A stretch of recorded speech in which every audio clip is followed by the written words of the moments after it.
The headline sent shockwaves through the defense world. Canada had finally made its choice.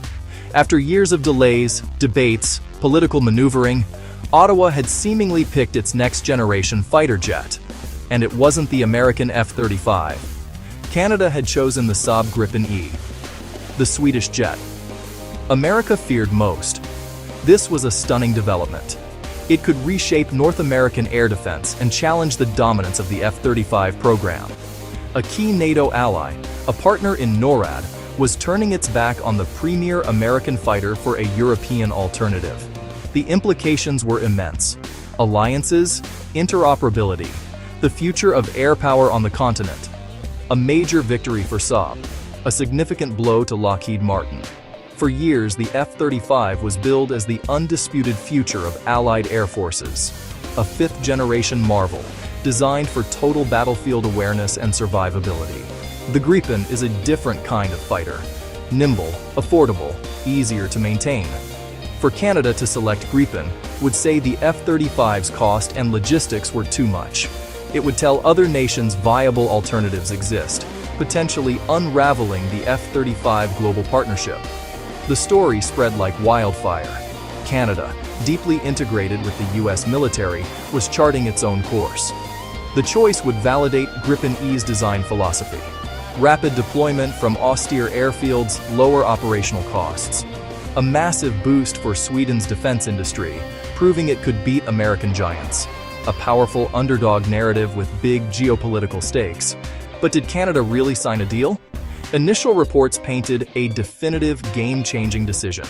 They spoke of a done deal, a contract ready to be signed, a new era for the Royal Canadian Air Force. The narrative fed into debate over the F-35's troubled development and soaring price tag. It seemed to confirm critics. Too expensive, too complex. Canada rejecting it was a verdict on the most expensive weapons program in history. The truth, however, is far more complicated. Despite the explosive headlines, Canada has not definitively chosen the Gripen E. A closer look at the available reporting reveals a very different situation. Instead of a final decision, there is an active, unresolved debate raging within the Canadian government. The statement that Canada has definitively chosen the Swedish fighter is simply false. The reality is that Ottawa is still wrestling with its options, caught between rising costs, industrial promises, military requirements, and intense pressure from its allies. The fighter jet competition is not over. In fact, it has entered a new and even more uncertain phase where everything seems to be on the table. The Canadian government is currently weighing several possibilities. The original plan to purchase a full fleet of 88 F-35s remains an option. However, reporting from as recently as October 2025 shows that Prime Minister Mark Carney's government is seriously considering other paths. One of these is a controversial mixed fleet approach. Under this scenario, Canada would buy a smaller number of F-35s, perhaps as few as 16, and supplement them with a larger fleet of Gripen E fighters. This hybrid solution is being floated as a way to balance military needs with ballooning budgets and domestic industrial benefits, creating a complex political puzzle. This essay will cut through the noise and explain the real story behind Canada's fighter jet saga. We will move beyond the misleading headlines to explore the facts of the debate. Our goal is to explain why this decision is so difficult and what is truly at stake for Canada. We will examine the core options facing the government, the full F-35 purchase, the potential Gripen E alternative, and the politically complex mixed fleet model. We will lay out the arguments for and against each path, providing a clear and simple guide to one of the most important defense decisions in Canadian history, all based on the available reporting. We will break down the key factors driving this debate. First, we will look at the staggering costs of the F-35 program, which have increased by nearly 50% in just a few years. Then, we will detail the powerful industrial offer from Saab, which has promised to build and maintain the Gripen E in Canada, creating Canadian jobs. We will also explore the serious concerns of the Canadian military and the United States, who warn that a mixed fleet could undermine North American defense and create a logistical nightmare. This is the real story.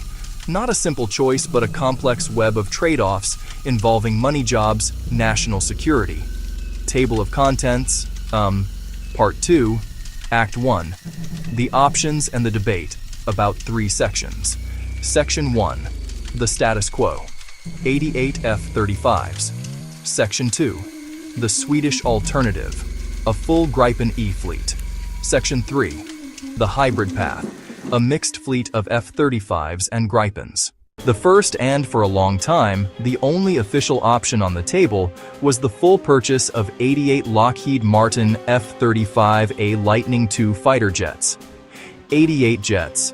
This was the plan that successive Canadian governments had been working towards for over a decade. The F-35 was selected after a lengthy and often contentious competition. It came with the promise of delivering a fifth-generation capability to keep the RCF on par with allies. Military leadership has been unwavering in its support for this path. Deputy Minister Stephanie Beck, Lieutenant General Jamie Spicer-Blanchet. They stress the urgent need for a fifth-generation platform to counter threats from nations like Russia, China, framing the F-35 as an essential tool for modern warfare. For its proponents, the F-35 represents the pinnacle of air combat technology. It is a stealth aircraft designed to be nearly invisible to enemy radar. That stealth gives it an unparalleled advantage in hostile airspace. Beyond stealth, its real strength lies in advanced sensors and data fusion. Those systems gather vast battlefield information, they process it, and share it with allied forces. That turns the jet into a flying command and control center, enhancing the effectiveness of the entire military network. For the RCAF and its partners in NORAD, NATO, having the same aircraft as the United States and many other allies simplifies joint operations, training, and logistics, ensuring seamless cooperation in any future conflict. However, the path to acquiring 88 F-35s has been anything but smooth. The program has been plagued by delays, and, most significantly, by skyrocketing costs. What was initially estimated at around $19 billion has now ballooned to CAD $27.7 billion. That figure does not include essential expenses like weapons, new infrastructure, or long-term sustainment. This 46% cost increase since 2022, flagged in a 2024 Auditor General report, has put immense pressure on the Canadian government. The ballooning price tag has triggered intense political debate and questions about value for taxpayers. This financial strain is the primary reason the seemingly settled decision is now back in flux. The military's argument for fifth-generation capability is strong, but the economic reality is stark. Committing to the full F-35 purchase ties up a massive portion of the defense budget for decades, potentially at the expense of other vital military needs. This is the core tension: the military's desire for the most advanced technology versus the government's responsibility to manage public finances. It is this tension that has opened the door for other options to be seriously considered, transforming a done deal into an active and high-stakes national debate about Canada's future in the skies. As the F-35's price tag grew, the appeal of its main competitor, the Swedish Gripen E, became much stronger. The second major option facing Canada is to pivot away from the American jet entirely and purchase a full fleet of Gripen Es. This would be a radical departure from the original plan, but it is an alternative that comes with a compelling set of arguments, primarily centered on cost and industrial benefits. The Gripen E is a highly advanced 4.5 generation fighter, known for its sophisticated electronic warfare suite, powerful radar, and ability to carry a wide array of modern weaponry. While it lacks the all-aspect stealth of the F-35, its supporters argue that its performance combined with its significantly lower acquisition and operational costs makes it a smarter choice for a country like Canada. The financial case for the Gripen is powerful. Saab has consistently marketed the jet as a more affordable solution, not just to buy, but to fly and maintain over its entire service life. For a government facing a CAD $27.7 billion bill for F-35s, the prospect of acquiring a capable fleet for a fraction of the cost is incredibly tempting. This isn't just about saving money, it's about reallocating resources. Choosing the Gripen could free up billions of dollars in the defense budget, which could then be used to address other critical gaps in Canada's military, such as modernizing the Navy or Army. This argument resonates strongly with those who believe that overspending on one high-profile project could leave the broader Canadian Armed Forces underfunded and unprepared. Beyond the sticker price, Saab has sweetened the deal with a powerful industrial offer. The Swedish company has proposed to assemble, maintain, and upgrade the entire Gripen E fleet right here in Canada. This would be managed by the Grippen for Canada team, a consortium including prominent Canadian aerospace firms like IMP Aerospace and Defence, CAE, and Arcfield Canada. Saab has also committed to meeting Canada's 100% guaranteed industrial offset requirements, meaning every dollar spent on the jets would be reinvested back into the Canadian economy. This promise of high-tech jobs and domestic industrial growth is a game-changer in the political arena, turning the fighter jet decision into a major economic one as well. Section 3. The Hybrid Path, a mixed fleet of F-35s and Gripens. Caught between the F-35's immense capability and cost and the Gripen's affordability and industrial perks, a third option has emerged: the mixed fleet. Recent reporting has revealed that the Canadian government is actively considering this hybrid approach. The idea, as described in an October 2025 interview with Foreign Minister Mélanie Joly, would involve procuring a much smaller number of F-35s. One speculative proposal suggests just 16 aircraft, and then supplementing them with a larger number of Canadian-assembled Gripen E fighters. On the surface, this solution appears to offer the best of both worlds, a political compromise designed to satisfy everyone from military chiefs to industry advocates. Proponents of the mixed fleet argue that it provides a have your cake and eat it too solution. Canada would acquire a small squadron of F-35s, giving the RCAF access to cutting-edge fifth-generation technology and ensuring a high degree of interoperability with the U.S. for critical missions. This would satisfy the military's core requirement and maintain Canada's standing within the F-35 global partnership. At the same time, the bulk of the fleet would consist of the more affordable Gripen E.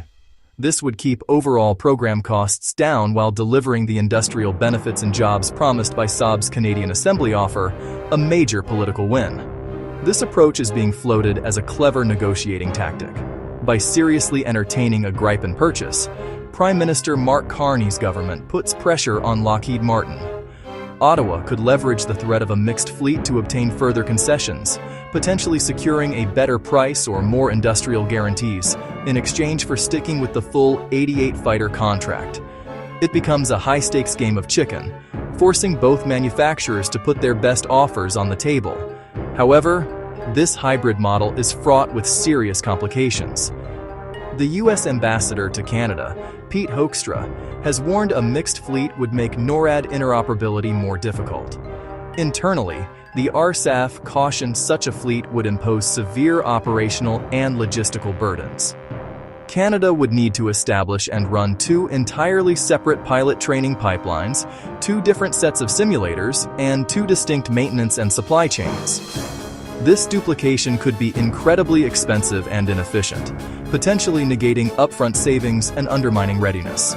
Table of Contents, Part 3, Act 2. Money Talks, Rising Costs and Budgets. Section 1. The Ballooning Bill. F-35 Costs Soar. Section 2. The Gripen's Value Proposition. Section 3.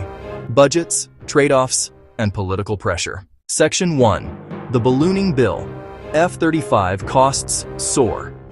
The single biggest factor driving the renewed debate over Canada's fighter jet choice is money. More specifically, the staggering and relentless increase in the cost of the F-35 program. When the plan to purchase 88 F-35s was first solidified, the acquisition cost was estimated at around $19 billion. However, that number has not remained static. A 2024 report from Canada's Office of the Auditor General delivered a bombshell, revealing that the total acquisition cost had skyrocketed. It had climbed by a staggering 46% since just 2022, reaching an eye-watering CAD $27.7 billion, over $20 billion USD. This ballooning cost has completely changed the political and economic calculus of the procurement.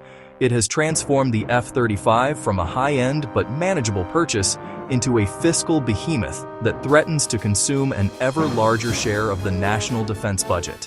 What is even more alarming is what this CAD $27.7 billion figure doesn't include. Weapons packages, construction of new hangars and specialized infrastructure to support the stealth aircraft, extensive training systems needed for pilots and ground crews. The true upfront cost is therefore significantly higher than even the official headline-grabbing number. This dramatic price hike forces the government into a very difficult position.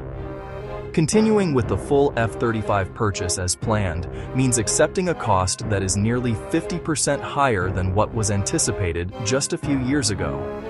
In an era of competing government priorities and public scrutiny over spending, justifying such an enormous expenditure becomes a monumental political challenge. Every extra billion spent on fighter jets is a billion that cannot be spent on healthcare. Every extra billion spent on fighter jets is a billion that cannot be spent on infrastructure. Every extra billion spent on fighter jets is a billion that cannot be spent on other military programs.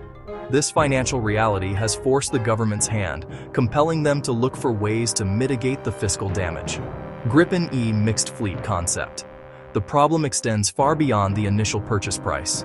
The F-35 is notoriously expensive to operate and maintain. Its advanced stealth coatings require specialized facilities and care. Its complex systems demand a sophisticated and costly logistics chain. While detailed lifecycle cost estimates are often subject to debate, the F-35's reputation for high sustainment costs is well established globally. This means that the CAD $27.7 billion is just the down payment. The total cost of ownership over the aircraft's 30 to 40-year service life will be many times that amount, representing a multi-generational financial commitment that will have long-lasting effects on Canada's defense spending and overall federal budget. The sheer scale of this financial obligation is what makes the debate so urgent. Section 2. The Gripen's value proposition. In stark contrast to the F-35's spiraling costs, Saab has built its entire sales pitch for the Gripen E around the concept of value and affordability.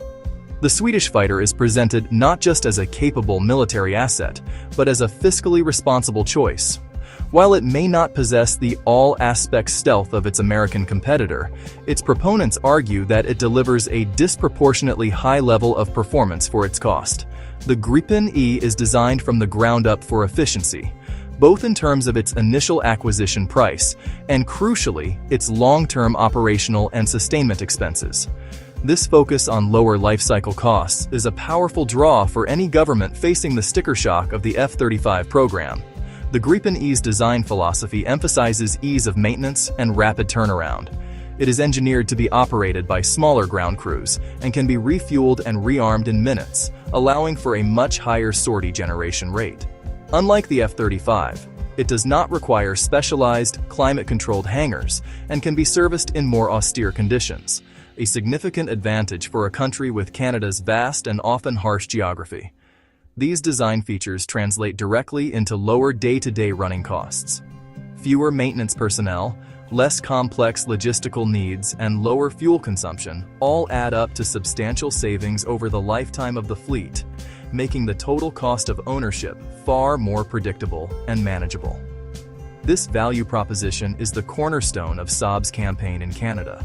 The company is essentially arguing that Canada can acquire a highly modern fighter fleet that meets the vast majority of its defense needs without breaking the bank.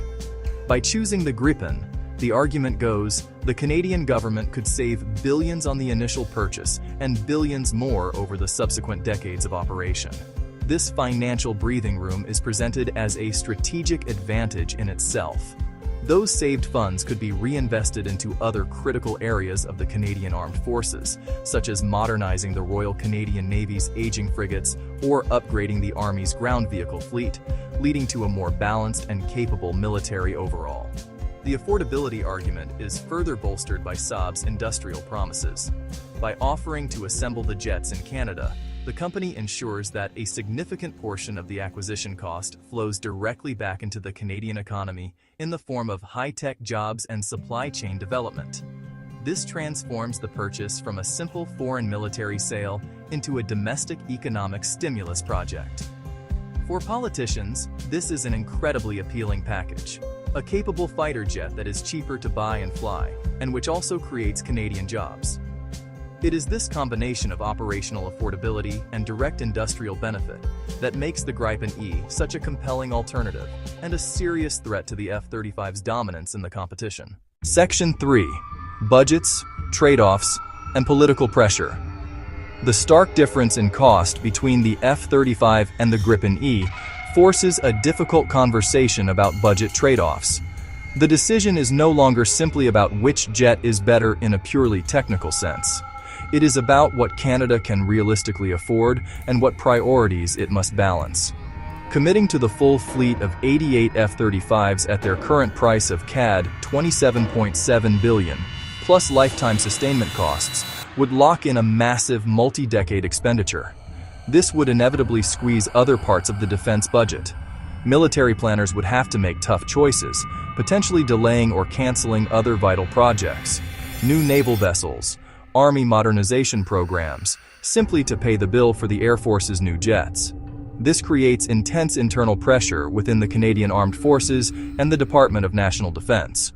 While the RCAF leadership is steadfast in its support for the F-35, leaders from the Navy, leaders from the Army, are undoubtedly concerned that the jet's massive cost could cannibalize their own budgets.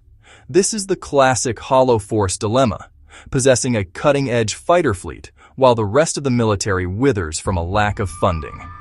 The government must weigh the strategic importance of a fifth-generation Air Force against the need for a well-rounded, fully equipped military capable of meeting a wide range of threats on land, at sea, and in the air.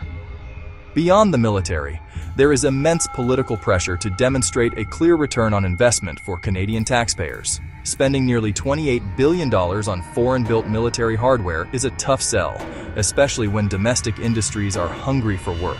This is where Saab's offer to build the Gripen E in Canada becomes a powerful political tool. It allows the government to frame the decision not just as a defense procurement, but as a national industrial strategy. The promise of creating and sustaining thousands of high-quality aerospace jobs in Canada, particularly in key political regions, is a benefit that the F-35 program, with its more diffuse global supply chain, struggles to match in the same direct and tangible way. Ultimately, the money conversation forces the government to confront a fundamental question. What is the primary goal of this procurement? Is it to acquire the most technologically advanced fighter jet on the market, regardless of cost, to ensure maximum interoperability with the United States? Or is it to procure a capable and sufficient fighter fleet that meets Canada's sovereign defense needs while also delivering concrete economic benefits and remaining within a sustainable budget? The rising costs of the F-35 have pushed this question to the forefront. The answer will depend on a complex political calculation, balancing the military's operational desires against the nation's economic realities and industrial ambitions. Section 1. The Swedish Industrial Pitch. While the soaring cost of the F-35 opened the door for alternatives, it was Saab's aggressive and highly strategic industrial offer that truly made the Gripen E a contender. The Swedish aerospace giant didn't just propose to sell Canada a fighter jet, it proposed a deep, long-term industrial partnership. The centerpiece is the commitment to assemble, maintain, upgrade the entire Gripen E fleet within Canada. This isn't just a vague promise. Saab has already put together a specific consortium, the Gripen for Canada team, to make it happen. Graphic Gripen for Canada team. Saab with IMP, CAE, Arcfield GE Aviation. IMP Aerospace and Defense, CAE, Arcfield Canada, GE Aviation, lending immediate credibility to the proposal. The pitch is designed to transform procurement from a simple military purchase into a nation-building project. The offer to establish a full production and sustainment hub in Canada ensures Canadian tax dollars support Canadian jobs. By promising to build the jets domestically, Saab offers a tangible benefit that resonates with the public and politicians alike. The vision: Canadian workers in Canadian facilities building and maintaining the aircraft that will defend Canadian skies. That narrative is powerful, especially contrasted with a program where primary manufacturing occurs abroad. A crucial component is Saab's firm commitment to meet Canada's 100% guaranteed industrial offset requirements. The policy, officially the Industrial and Technological Benefits Policy, mandates that for every dollar spent on a major defense contract, $1 of economic activity must be generated in Canada. Saab has not only agreed to this, but made it a cornerstone of their campaign. They argue their in-country assembly and sustainment model is a more direct and transparent way to fulfill ITB obligations compared to the F-35's complex global supply chain, where benefits can be harder to track and quantify. This comprehensive industrial package changes the terms of the debate. It shifts focus from a pure military comparison to a broader evaluation of two economic models. The F-35 offers participation in a global logistics network, with Canadian companies bidding for work on a massive international scale. The Gripen, on the other hand, offers a concentrated, Canada-centric industrial base dedicated to the new fighter fleet.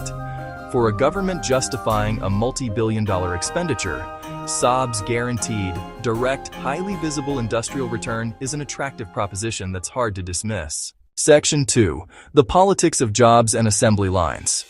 The promise of domestic assembly and high-tech jobs is where the technical debate over fighter jets intersects with the realities of politics. A Canadian assembly line for the Gripen E isn't just an industrial plan, it's a political masterstroke.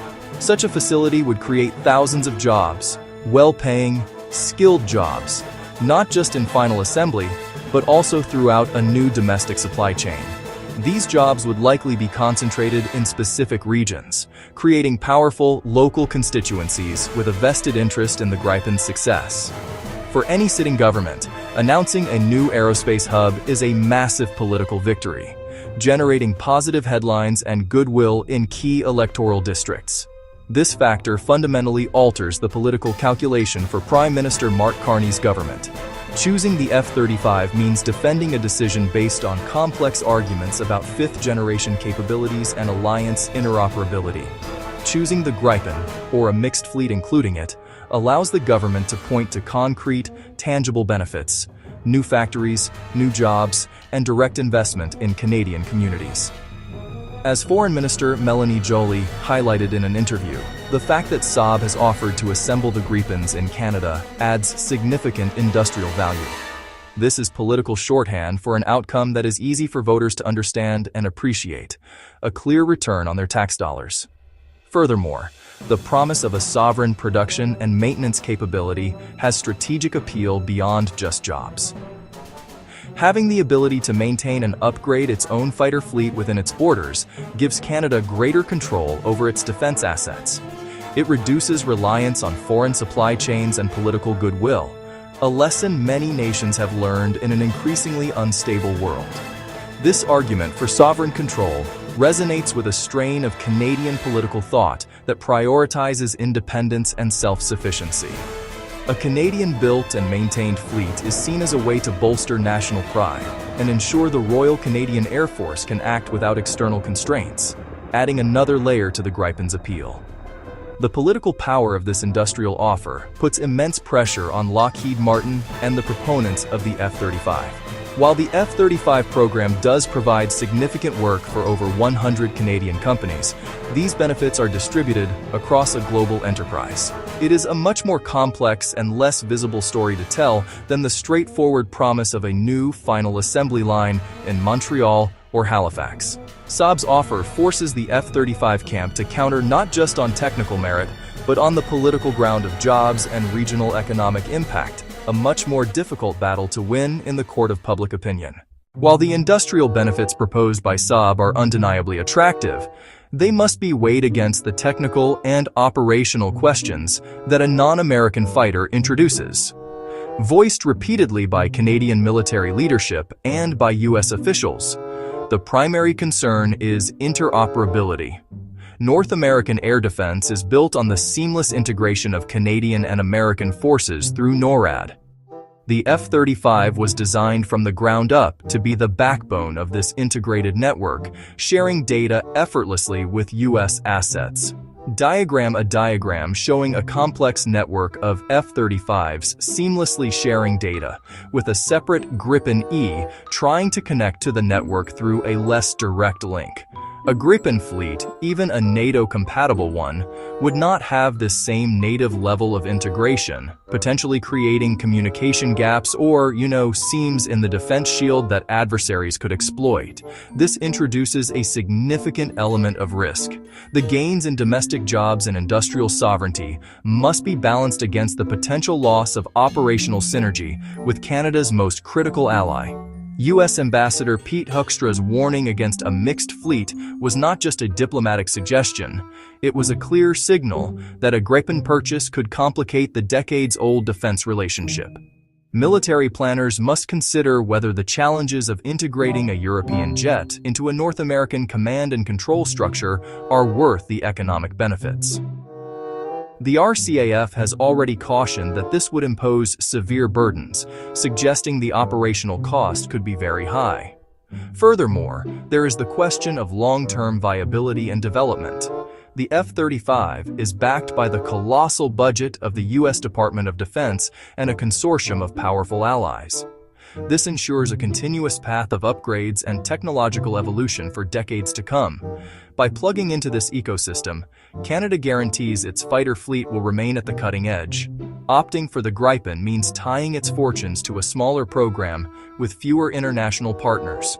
While Saab is a highly capable company, there is an inherent risk that the Gripen E's development path may not keep pace with the F-35s, potentially leaving Canada with a less advanced fighter in the later years of its service life. Ultimately, the decision comes down to a fundamental trade-off. Saab's offer presents a clear, immediate, and politically popular benefit in the form of jobs, domestic investment, and sovereign control. However, these gains come with potential long-term risks to military interoperability, alliance cohesion, and future technological relevance. The government is forced to act as a broker, balancing the compelling industrial arguments that resonate with the public against the more abstract but critically important operational warnings coming from the military and its closest ally. There is no easy answer, and this difficult balance is precisely why the debate continues to rage. While politicians and industry leaders debate costs, job creation, the perspective from within the Royal Canadian Air Force is remarkably clear and consistent. They want the F-35. For the military leadership, the choice is not about economics or industrial strategy, but about pure operational capability and future-proofing Canada's air defense. High-ranking officials like Deputy Minister Stephanie Beck have been unequivocal in their public statements. During a recent parliamentary committee appearance, she stated the organization was full steam ahead in preparing for the F-35's arrival, focusing on the necessary infrastructure, pilot training, and logistics. This sentiment reflects a deep-seated belief within the military that only a fifth-generation aircraft can meet the challenges of the modern battlespace. The core of the RCAF's argument rests on the evolving nature of global threats. Both Deputy Minister Beck and RCAF Commander Lieutenant General Jamie Spicer-Blanchet have emphasized that potential adversaries, specifically naming China and Russia, are rapidly developing and deploying their own fifth-generation fighters and advanced air defense systems. In this new reality, they argue, the stealth capabilities of a 4.5-generation jet like the Gripen E are simply not sufficient.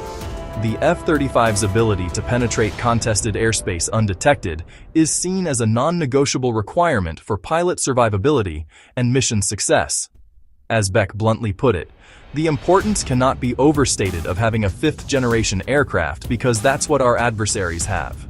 Beyond its stealth characteristics, the F-35's unparalleled sensor fusion and networking capabilities are central to the RCAF's preference. The jet is designed to act as a quarterback in the sky, collecting vast amounts of data from its surroundings, processing it, and distributing a clear picture of the battlefield to other friendly forces on the ground, at sea, and in the air. This level of situational awareness is considered a revolutionary leap in air combat. For the RCF, acquiring the F-35 is not just about replacing an old jet. It is about plugging into a new, data-driven way of warfare that enhances the effectiveness of the entire Canadian Armed Forces and its allies.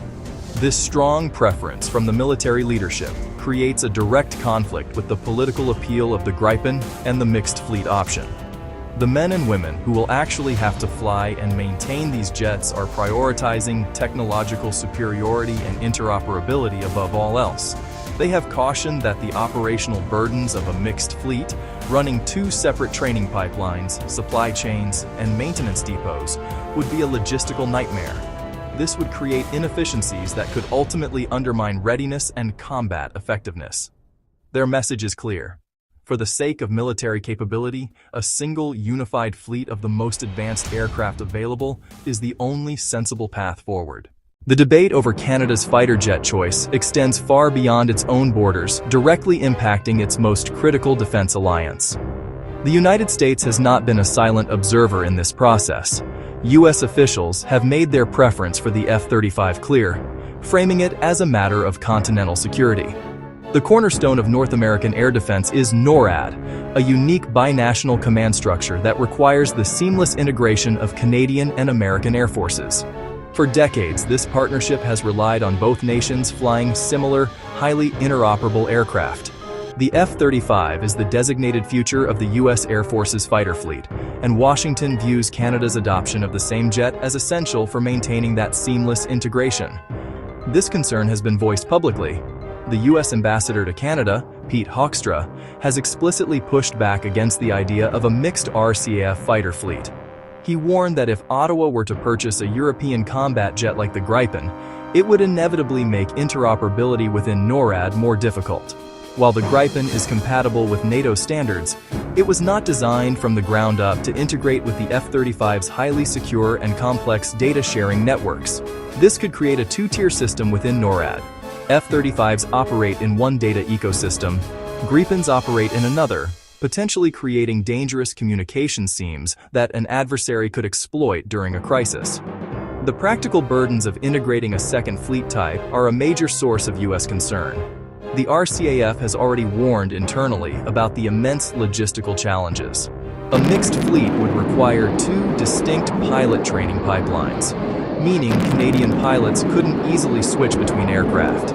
It would necessitate separate simulators, double the maintenance infrastructure, and two completely different supply and logistics chains for spare parts. This duplication would be incredibly costly in the long run, potentially wiping out any initial savings from the Gripen purchase. It would also introduce layers of complexity that could slow down reaction times and reduce overall fleet readiness. These warnings from the US and from within Canada's own military establishment place significant pressure on the Canadian government.